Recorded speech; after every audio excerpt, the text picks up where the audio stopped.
caso, esta obra que hoxe vamos a visitar, a mellora do campo de fútbol, as melloras de eficiencia enerxética do campo de fútbol foron posibles gracias ás axudas que temos habilitadas cada ano para mellorar pouco a pouco esas infraestructuras municipais.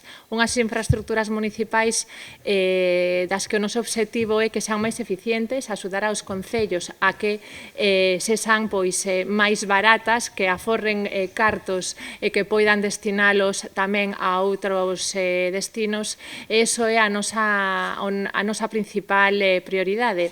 Isto é un exemplo de que outras cousas se poden facer se presentamos en condicións toda a documentación, en plazo, xustificamos. Entonces, estou seguro que Natalia está contenta pola axilidade que tuvemos neste proxecto, polo resultado que tivo, pola eficacia que ten o seu resultado e seguramente, pois, ante eses parámetros estará agradecida de seguir axudando o Concello de Carballiño. Esta obra foi financiada gracias ao Fondo de Cooperación Local, unhas axudas destinadas especificamente aos pequenos concellos, aos concellos de menos de 15.000 habitantes.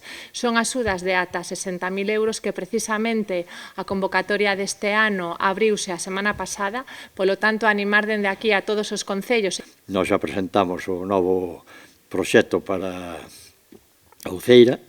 O Espiñedo, para os fagades unha idea, na liña que dicía Natalia, pasamos dunhos focos de 400, non sei se son vatios ou voltios, que non estou moi posto na electricidade, a 80 de consumo. Iso é unha traducción directa no que é o recibo do día a día. Vamos levar eso a cabo na Uceira.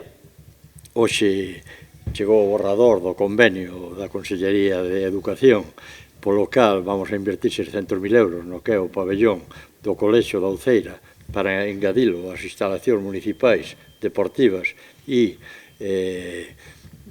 aunar sinerxias para que todos o que son as instalacións públicas, tanto da Xunta como do Concello, teñan un obxectivo de concurrencia. No convenio recóllese o uso a partir das 6 da tarde que pechan os colexios por parte do Concello e a nos vai nos a permitir ter unha infraestructura máis da que estamos moi necesitados.